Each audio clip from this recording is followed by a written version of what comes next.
guys, how's it going? Kevin Cleary here with a knife video for you.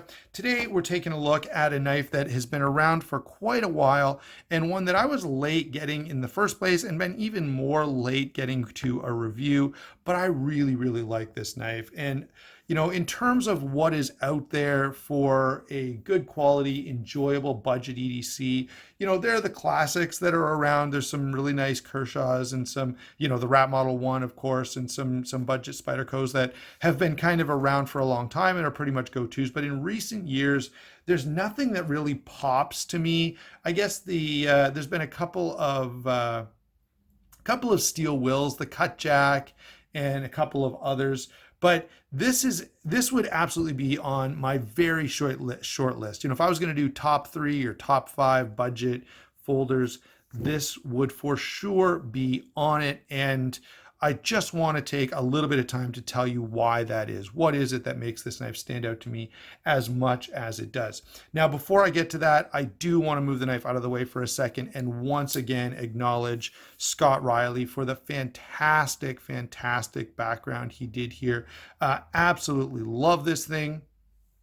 If you're on Instagram, you can follow him at Real Bush Monkey EDC. If you're on Facebook, you'll see him over on Canadian Knife and Gear.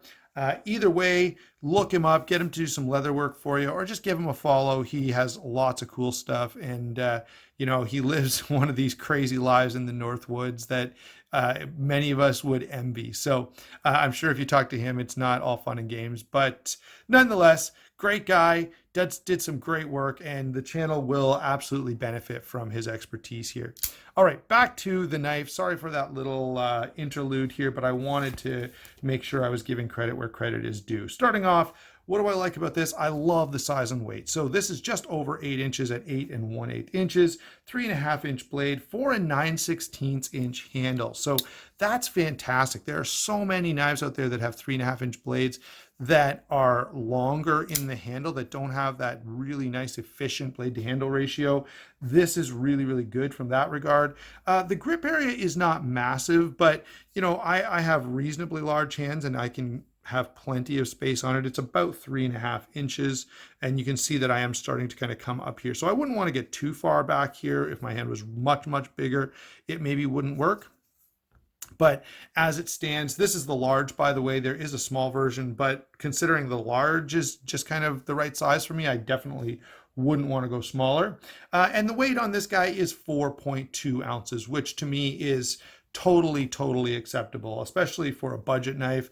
You know, this is not a big overbuilt heavy tank of a knife. It's not a super svelte like ultralight knife. It's just kind of right in that sweet spot. So this carries well. It feels great in hand in terms of size and weight. So I'm totally happy with that aspect. Moving on to the blade. Let's see if this is going to focus for me. Yeah, there we go. So the blade on this guy is D2 steel with a stonewash finish, which you can see. It's reasonably thin behind the edge without being, you know, crazy thin and fragile.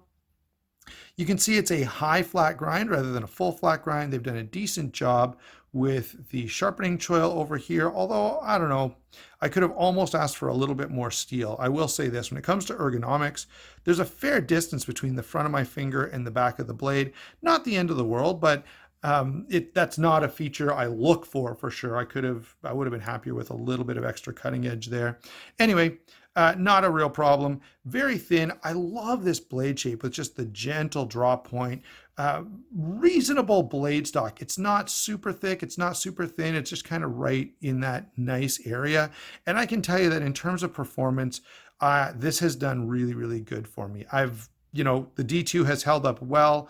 I've barely had to sharpen it. It's done everything from, you know, slicing up peaches for my boys to carving wood and everything in between. So really nice blade.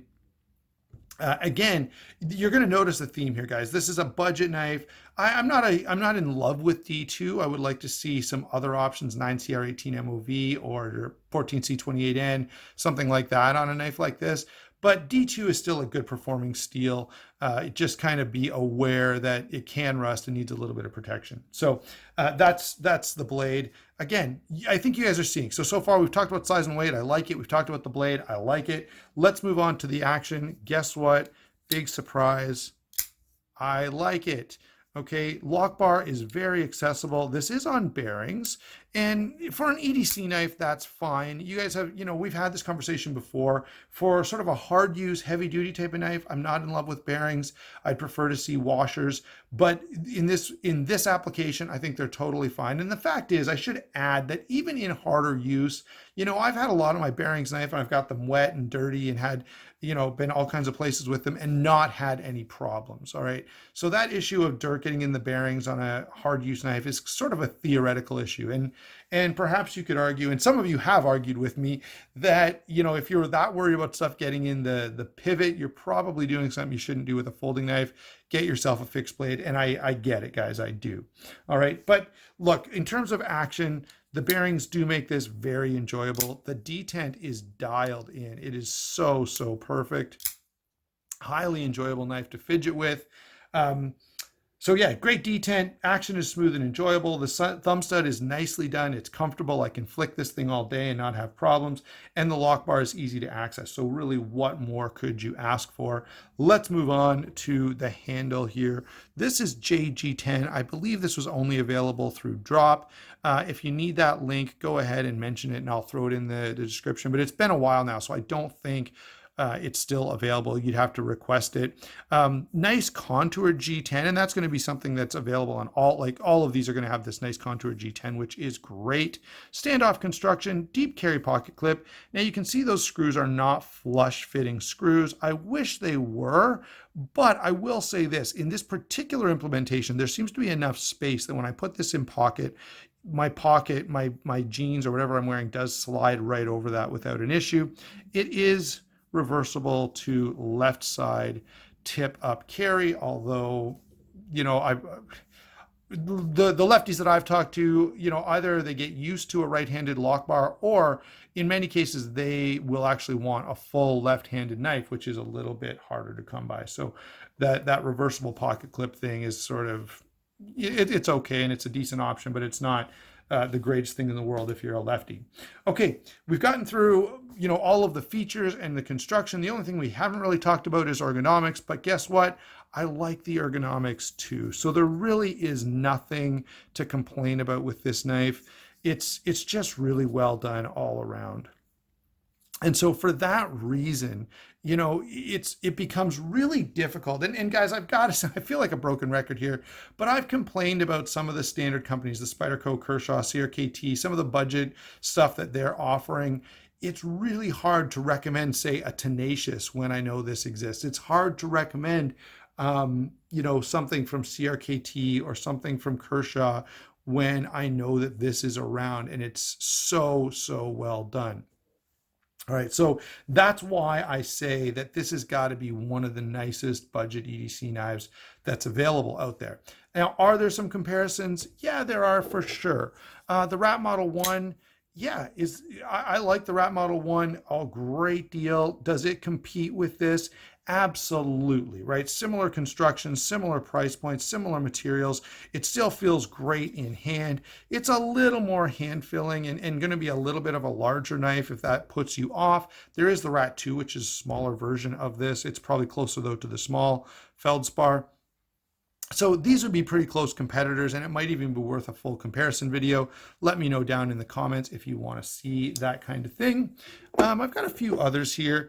Let's bring in the Steel Will Sedge. Now this is a much different knife, okay, but it does have the contoured G10. It does have a flat grind. It does have D2 steel. It's a liner lock. There would be some other steel wills that would probably be closer, maybe the Cutjack or the Modus. I'm trying to remember if they did a budget version of the Modus. Anyway, but the Cutjack would be a good example. And there's some other sort of budgetish steel wills that could easily compare and compete with the Feldspar. Let's throw in the SOG Aegis here. SOG has, have I got this thing locked? No, I don't. So D2 steel, FRN handle,